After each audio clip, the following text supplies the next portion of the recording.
I'm in client services here at the Retirement Group. I moderate these weekly webinars. Navigating retirement in the current economic climate can be very challenging, to say the least. Luckily for us, we're going to be joined in just a moment by our advisor, Michael Corgiat, who will be speaking to FedEx employees on how to take a tailored approach to managing your investments so you can prepare for a comfortable retirement. Before I bring Michael out, however, I'd like to just remind you, although we work very closely with both active and retired members of FedEx, we are not affiliated nor endorsed whatsoever by FedEx. The Retirement Group is a completely independent group of financial advisors, so please do keep that in mind. After Michael's presentation, I will rejoin him very quickly to ask him any of the questions you may have entered into the Q&A box throughout his presentation. Please feel free to ask away. It's 100% anonymous, and we enjoy getting your questions, and we answer as many as we can, time permitted. And now, with all that boring stuff out of the way, I'd like to just introduce you to our speaker, Michael Corgiat. Hi, Michael. Hi, Sam, and hi, everyone. I appreciate you joining us today. Welcome. Today's presentation is going to be, I think, a very interesting one because of the environment that we're in. First, I do want to say a couple things about the Retirement Group. I am one of the firm's senior financial advisors. I've been a financial advisor for quite some time. We are an independent advisory organization. We do these on-demand webinars are just one of the many resources that we offer to help educate and inform individuals like yourself. As Sam mentioned, we work with the individuals, both active and retired, from a number of Fortune 500 companies. We offer a number of other resources that are available. We have retirement guides for all of the specific employers that we've focused on over the years. You just have to reach out to the office and we'd be happy to email you one. This on-demand webinar is recorded, so we maintain a library of all of our presentations. You could go to either our YouTube page or our website to view all of the pre-recorded webinars that we've done over the past several years. Obviously, we try to keep them up to date as well. We have an ebooks library that's filled with books on all sorts of great subjects. We maintain both a blog and a newsletter.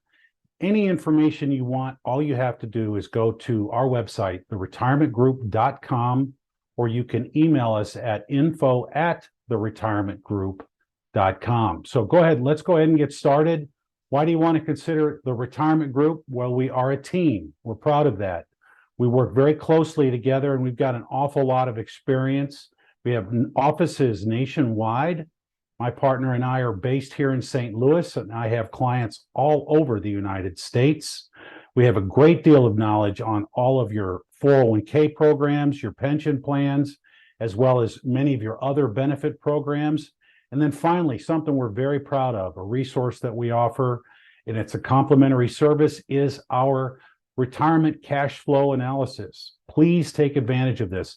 It's a great snapshot of your current financial situation, and it'll give you an idea where you stand for your retirement, whether that retirement is a month away, a year away, or 5 or 10 years from now. It is complimentary. All you have to do is ask for it. We'd be happy to put one together for you. I think you will find it very helpful. One thing I always like to say is that individuals and couples that start planning early, the sooner you start planning, the better off you're going to be when retirement rolls around, especially in the environment that we all work in today, when your employers are constantly downsizing their employees. And on any given Friday, you might get an email saying, hey, we no longer need your services. Here's 6 months severance, and we'll see you later. Bye. So again, take advantage of this resource. We'd be happy to put a cash flow analysis together for you. A little bit of the agenda today, talking about high government spending and taxes, inflation, interest rates, and then some of the opportunities that all of this chaos has created for all of us in today's environment.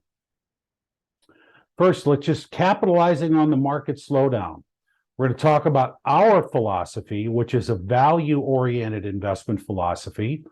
We'll compare value stocks and growth stocks, and a little discussion on the differences between the two, and then give you an example, a simple example of a value philosophy. So our value philosophy, again, is value, more conservative investment orientation when it comes to equities. All right. Value stocks are not as volatile as growth stocks are. And we'll talk about prior performance here in a moment, but what is a value stock? What is a value company? Well, value stocks are solid companies that are typically trading below their intrinsic or their actual value. So a business that is trading, their stock is trading at less than what it truly could be worth if it were to be parted out in a sale. Value companies traditionally have lower price to book and price to earnings ratios. Most value stocks, value-oriented companies, pay some kind of dividend. Whether it could be 1 or 2%, it could be high as 7 or 8%. All right. But most of them do. They take their earnings and they share them with their stockholders. And finally, identifying great money managers. I'm going to talk about Warren Buffett here briefly. Warren Buffett, founder and leader of Berkshire Hathaway, which is one of our favorite value investments. Warren's been around for 55, 60 years now. He's got a tremendous track record for picking undervalued companies and building the Berkshire Hathaway portfolio with 50 or more different businesses.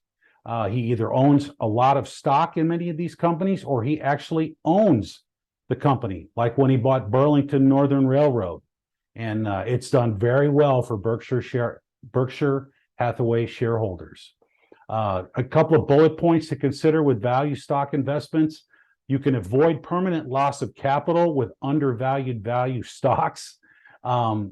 This helps you to identify what we call a margin of safety. Essentially, the intrinsic value of a company could, let's say, be worth $50 a share. That's the overall value of assets minus liabilities. But the stock is trading at $30 a share.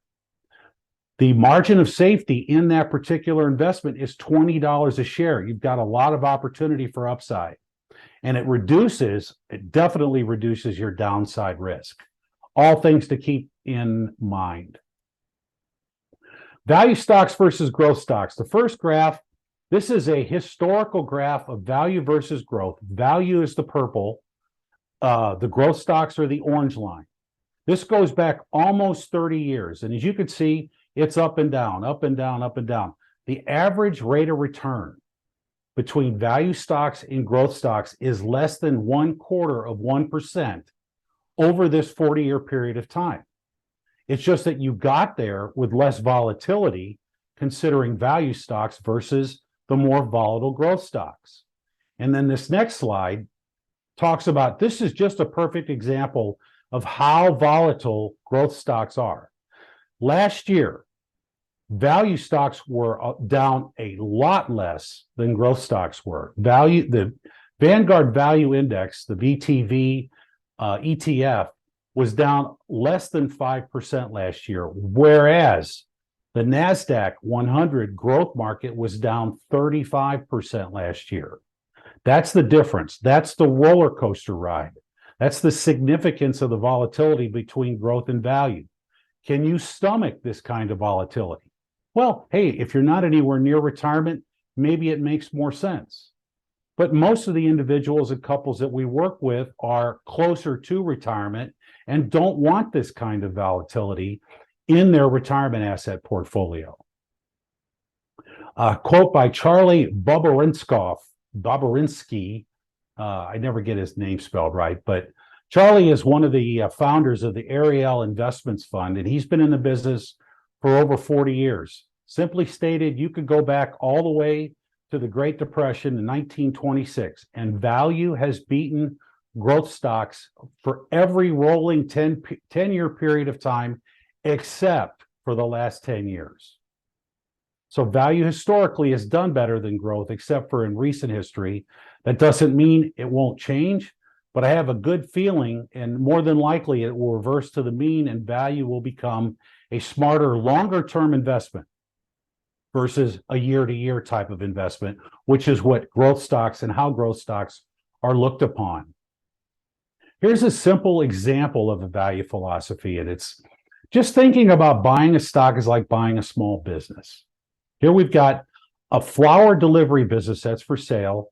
The business is business owner's asking $200,000 for the business. All right. Book value is assets less liabilities. Business has no debt. He owns 5 delivery trucks that are worth $160,000. He's got inventory of $10,000. So the book value of the business is $170,000. I'm going to pay $200,000 for it. But bottom line, the most important thing is this business generates $30,000 in free cash flow in any given year. And that's a 15% rate of return on my $200,000 investment. That's a value stock. That's a value business. It generates a lot of free cash flow. It can pay dividends as well. And it just makes more sense. I like to say value investments are more of the older economy companies that have been around forever. And growth stocks are much more the newer economy companies. Not all of them, but many of those newer economy companies. Let's switch gears now. First, just touch on what is a recession and how is this potential recession, don't want to say we're in one, was created. Well, a lot of it started with all of the high government spending that both the U.S. government as well as the Federal Reserve pumping in trillions of dollars of liquidity during the COVID era. It's hard to believe it's been 3.5 years since the whole economy shut down in March of 2020. 3.5 years later, we are, and our economy is extremely strong now. But it's gotten so strong that we've got some pretty significant inflation. And last summer, core inflation peaked out at over 9% year over year. What is a recession? Well, the Federal Reserve has been trying to slow the economy down. And by slowing the economy down, you can potentially cause a recession. The Fed has raised interest rates, and we're going to talk about that here in a few minutes. Raising interest rates, his intention is to slow the economy down, to get individuals and businesses to spend a little less money, and inflation will come down. And inflation has come down. Core inflation is almost 4% now, down almost 5 full percentage points over a little more than a year's period of time.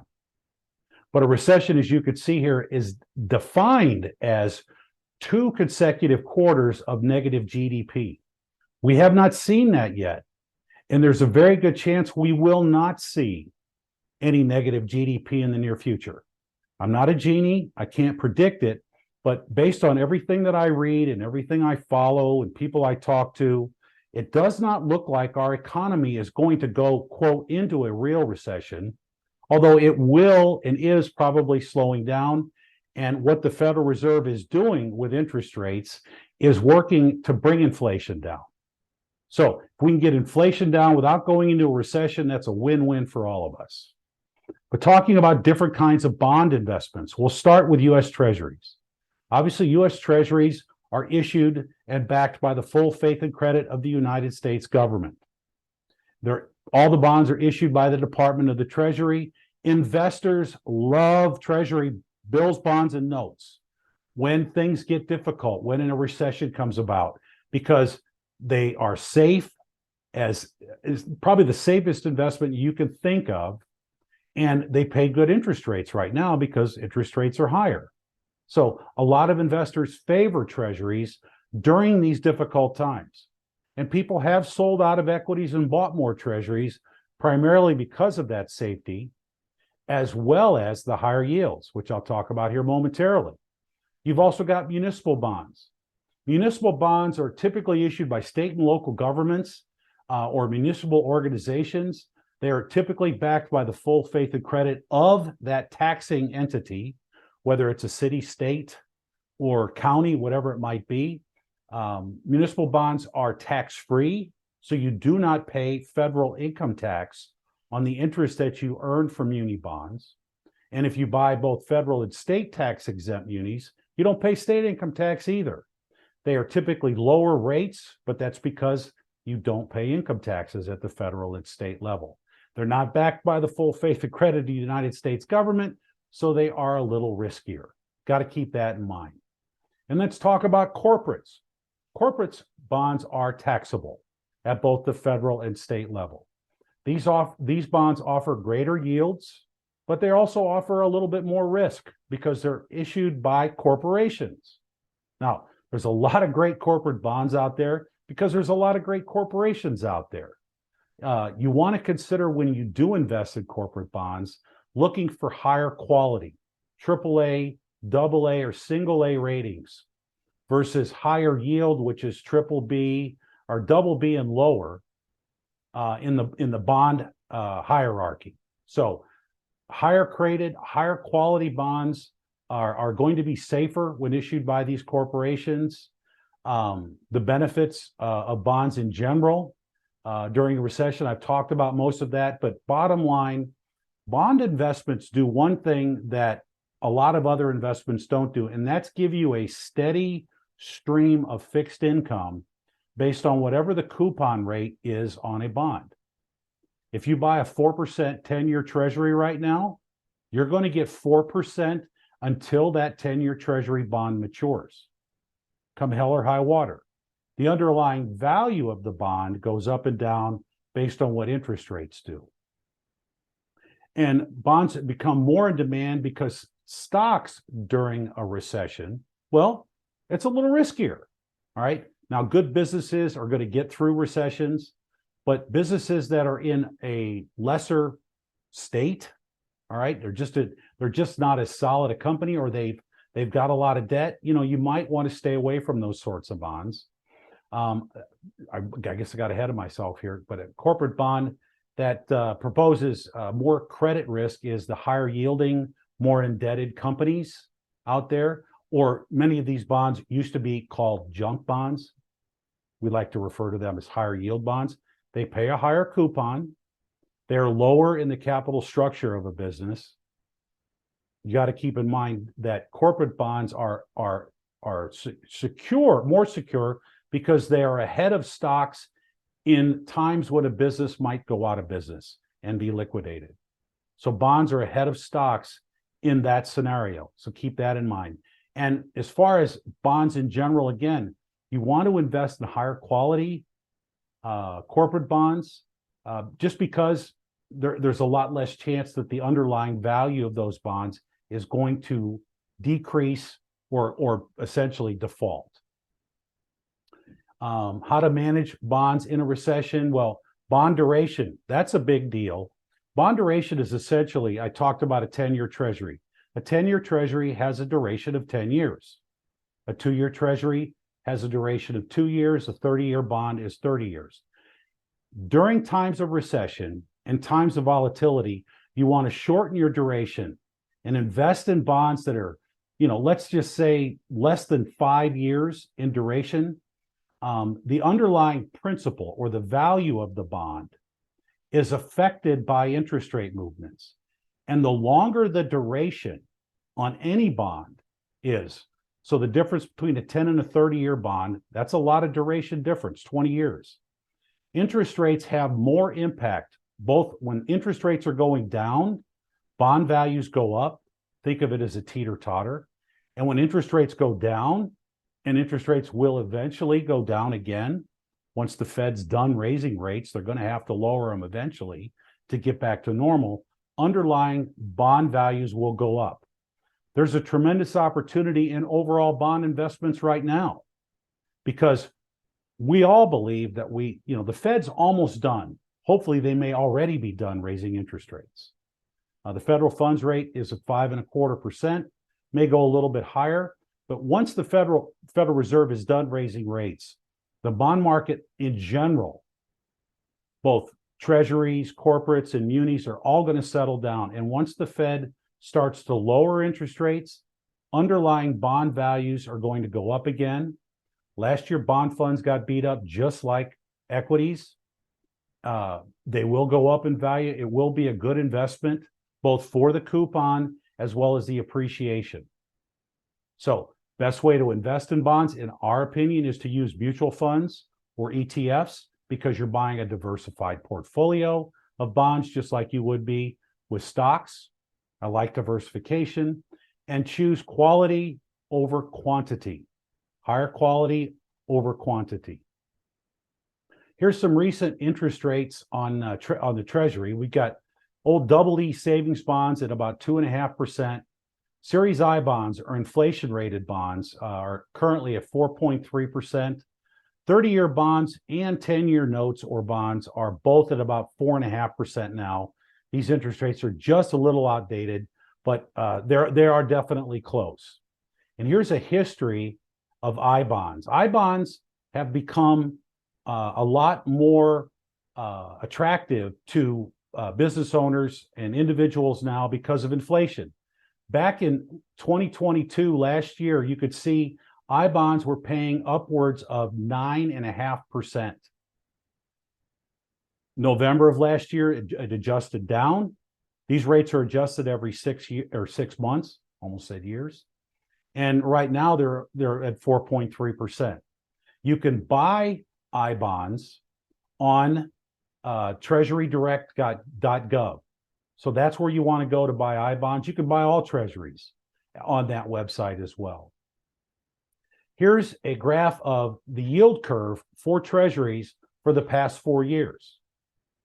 The red line is the current yield curve as of June 30 of this year. And the yield curve is currently inverted. Why is that? It's because short-term rates are very high, but the market knows that longer-term rates are going to come down when the Fed decides to lower rates. But as you can see, all interest rates currently are higher. The green line is last year, and then the other two lines are where we were the previous 2 years, where rates were darn near insignificant. Because of COVID, the Fed chose to lower rates to near zero and left them there for quite some time. It's unfortunate that all that liquidity that was available to the markets wound up boosting spending, especially after we got through the first year of COVID. Everybody wanted to buy everything once we got all the supply chain issues worked out, and almost all products and services jumped very quickly. As I'm sure you're well aware, when you go to the grocery store or pay your utility bills or even try and buy a new home right now. All right, now let's talk a little bit about various rollover strategies with your qualified retirement plan assets. First, if your employer offers a lump sum option for your pension, and many employers do, what do you want to do with that pension lump sum? And also, what do you want to do with your 401k? Well, you definitely want to keep that tax-deferred status of those assets. And it's smart to roll all those assets over into an individual retirement account and out of the corporate plans. You control an IRA. You definitely control the investments, which is where certainly we can help as well. And there's no taxes based on the rollover. You're only taxed on withdrawals from your IRA or any qualified plan assets when you take money out of the IRA. And you can have taxes withheld. There are also potential penalties if you withdraw money from your IRA prior to 59.5, or in many cases prior to 55 if you have a 401k balance. This is a little discussion on the spillover, or what we like to call the spillover IRA. What you see here is essentially you can put up to $30,000 a year into a 401k. $22,500 is the max if you're under the age of 50. And then you could do a catch-up contribution of an additional $7,500. But many employers allow you to put more into your 401k. And in this case, this year, you could put up to $66,000 without the catch-up or $73,500 with the catch-up.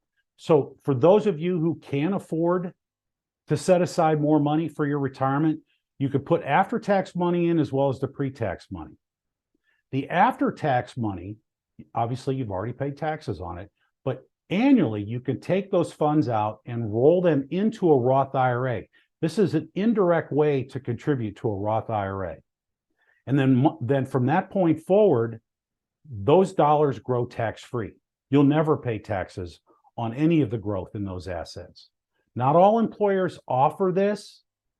Several of them do. Reach out to the office, and we'd be happy to tell you if your employer does or does not allow this particular opportunity, but it is definitely a great opportunity if you can afford to set more money aside. So I've talked about a lot today, and I do really appreciate everyone's attention. I'll circle back around to having a plan. 75% of Americans over the age of 50 don't have one. I used to quote a statistic, and I think it's still true. Many Americans spend more time planning a 2-week vacation than they do their own retirement. So take advantage of that, of our complimentary retirement cash flow analysis. Let us put one of these together for you. All right. You could schedule a meeting by scanning the QR code here on the left. You could schedule a meeting with myself or one of my colleagues. You could definitely check out our LinkedIn page by scanning the QR code on the right. I mentioned our email address earlier, info@theretirementgroup.com. And you can phone our office at 1-800-900-5867. So with all that said, I hope this has been helpful and interesting. I'm very passionate about a lot of these things. I love talking about them. So I'm going to go ahead and hand the presentation off back to Sam and see what kind of questions we've got. Sam? Hey, Michael. Yes, we got quite a few questions. We're going to try to answer as many as we can, time permitted, obviously. This first one, Michael, why are value stocks often more resilient than growth stocks in times of high inflation? That's a great question. Value stocks are obviously older economy type companies that have been around for a while, companies that are well established. That's a key. Businesses that are well established can do better and have less issues during volatile times, whether it's inflationary or high interest rates or both. So they have historically always been stabler investments than growth stocks, especially during difficult times like what we've been through the last couple of years. All righty, thank you. Okay, number 2, are value stocks suitable for retirees? Oh, definitely. As I mentioned earlier, we here at the Retirement Group focus more on value investments than growth stocks. Not saying growth stocks are bad, but I personally just like less volatility, more stability with value investments. Value stocks pay dividends in many cases. It's just, they're better off for people because, think of that slide I showed you where the value index was down 4.5% and the growth index was down 34%. What if you retired at the beginning of 22 and had all your money in growth stocks? Could you stomach a 35% decline in your portfolio? I don't think so. I know I don't want to, and I'm still working. So value stocks are definitely stabler investments, and they do pay income in many cases while you're waiting for the appreciation in the underlying price of the stock. Alrighty. Number 3, considering I'm nearing retirement, which investment strategy, value or growth, is more suited to protect my capital while providing growth? That's another great question, and just another reiteration of what I've said already. If you're nearing retirement, you're going to want stability, and you're going to want your portfolio to also try and help you generate income. Between value-oriented equities and fixed income investments, you'll solve all those issues. Less volatility, more stability. I'm not saying you don't have investments in growth stocks. Even within our models, we do have investments like the S&P 500, which is a blend of both growth and value. We have those kind of investments in our client portfolios, but everything does lean more towards value because of income and stability, and it's an easier roller coaster ride is value. Alrighty, we're going to answer one more. We're running out of time here, Michael, but Okay. We'd like to remind you guys that if you have any questions we did not get the opportunity to answer today, please feel free to use that link and book an appointment with Michael or one of his colleagues to speak further on any concerns you may have. Michael, last one. How do value and growth stocks typically respond to economic downturns? And how can I ensure my portfolio, is balanced to handle potential future recessions? That's another great question. And I'll refer to the slide where I showed you where value was down 4.5 and growth was down 35%. In volatile times, people will flee growth stocks and go into treasury bonds and value-oriented investments. It's simply, I can't say it enough, working with retirees for the past 30 years, I personally like to sleep at night as well as I want my clients to be able to sleep at night. And value-oriented investments are just less volatile. Businesses are more stable. A lot of these stocks pay dividends, so you get paid while you're waiting, whereas growth stocks don't. All right. Growth stocks are typically, like I said, newer economy, leading edge technologies, these sorts of things. Yeah, everybody wants them in the beginning. But I'll tell you what, in tough times, recessionary times, high interest rate times, Lord only knows what the next geopolitical risk is out there. I mean, heck, there's a war that was started 18 months ago in Eastern Europe. You just never know. People will want to run away from growth stocks and they will go to value just because of the stability. So I hope that helped. Thanks, Michael. That was all we had time for today. Do you have any closing statements before we go? I really appreciate everyone's attention today. I hope this was helpful. I'd look forward to speaking to any and all of you at any point. But we here at the Retirement Group really look forward to helping anyone who would like some help. Just reach out to our office. Thanks and have a great day. Thank you. Thanks, Michael.